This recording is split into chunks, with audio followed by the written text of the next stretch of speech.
Okay, so some people were asking me about like what decks are best for the budget decks, because it's good to have budget deck lists, but some people were complaining about like the Paladin budget deck being not as good as say the Hunter budget deck. So they're asking, hey, do you want to make like a guide, a tier list for that? And I decided that's probably a good idea, because I personally would not recommend the Paladin deck or currently the Warrior deck I'm doing right now. But there's some decks that are kind of like a gray area that you can, and some decks that are actually just insanely good in my opinion and could actually get to Legend if you grind it out enough games. So I'll just jump right into it and have tier list. It'll be S, A, B, and then F.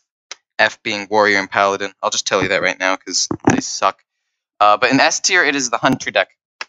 The budget hybrid Hunter deck with secrets that's kind of like the secret deck that's out right now that's like meta.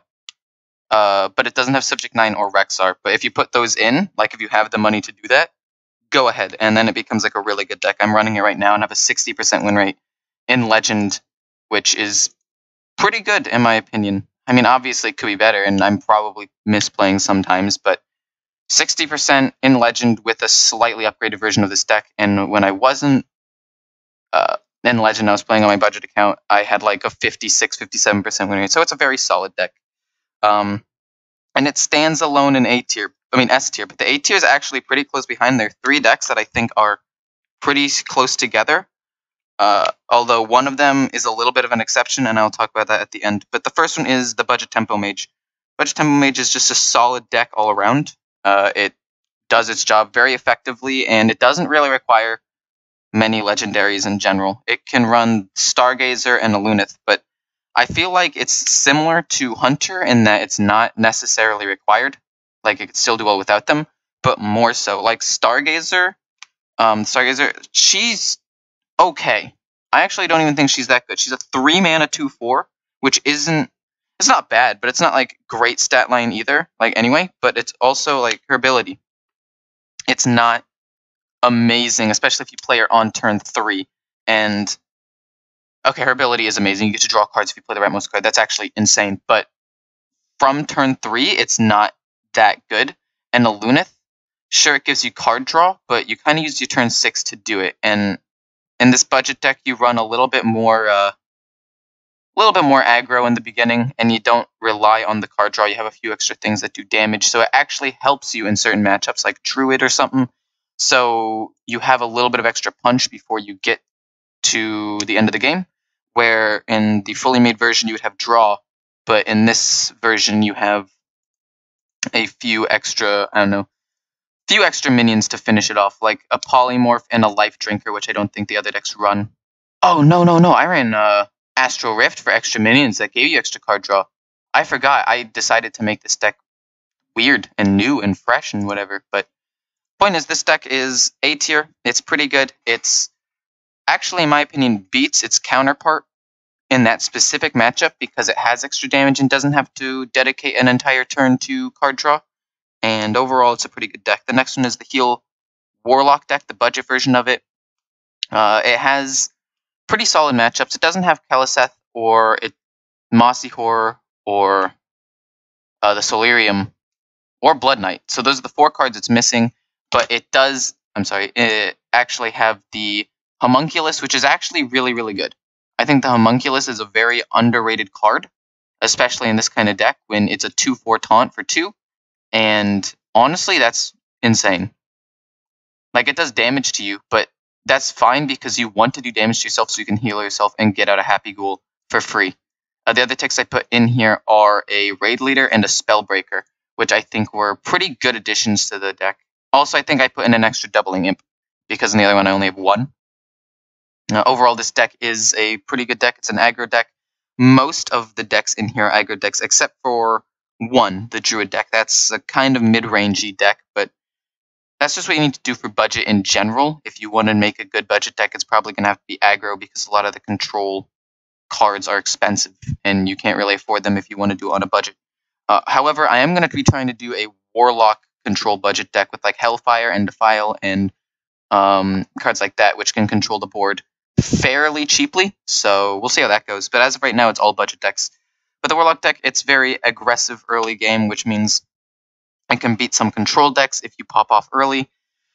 In my opinion, does okay into its mirror match because the 2/4 homunculus means that it can protect a couple of your minions for a couple of turns. Your 2/4 can kill the flame imp and one other minion at the very beginning of the game, which can give you a little bit of extra tempo that you need.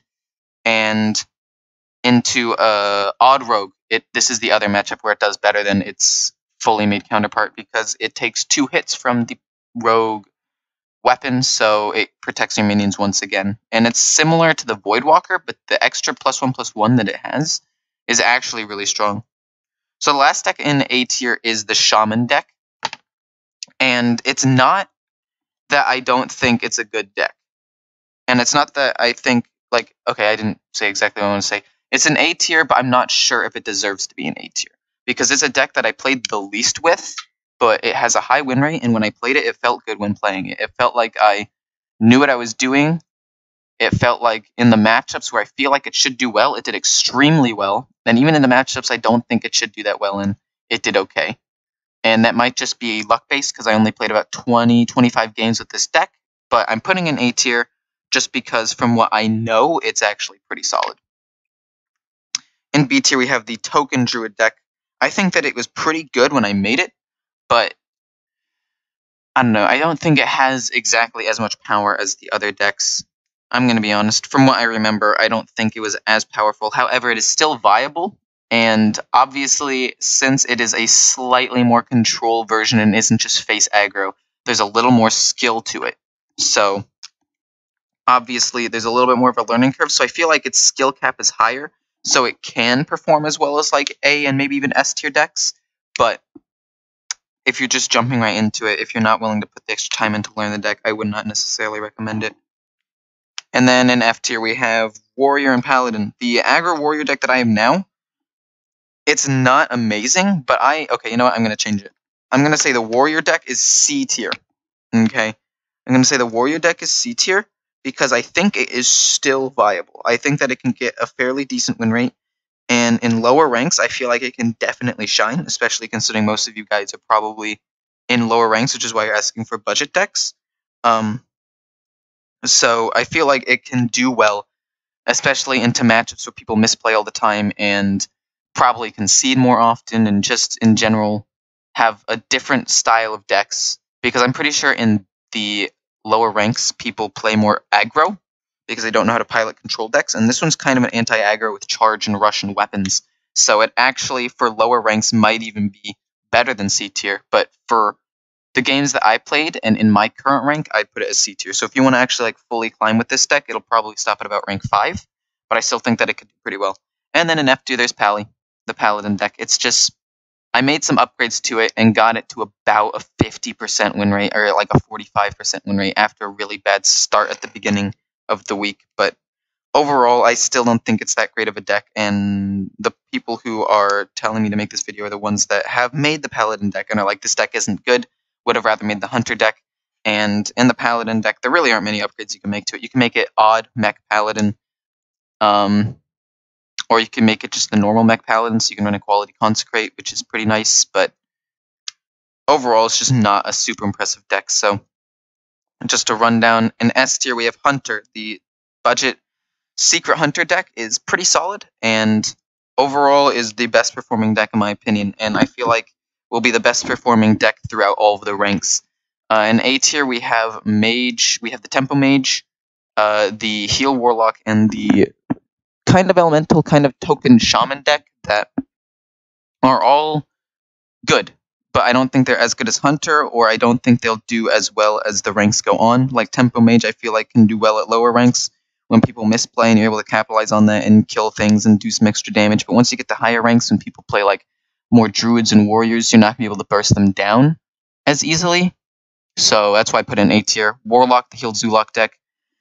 Once you get to a high enough rank, people will start playing fully made decks. So if people start playing the fully made Healed Zulok deck, this deck won't do as well. But I still think that it could do decently. And then the Shaman deck, have it in A tier. Probably should have moved it down to B tier because I don't have as much info on it. But I really, really like the deck in general, so it's at the bottom of A tier. B, we have Token Druid. I feel like it could be higher if you take the time to master it. But if you don't, I feel like it's just a standard B tier deck. S tier, we have the Rush Warrior, which is pretty solid overall. I feel like it could do well into aggro matchups, which is probably what lower elos are, lower ranks. But overall, it's not like an outstanding deck. And then we have Paladin, which I would not recommend making. It's like the one deck on here I would actually recommend not making.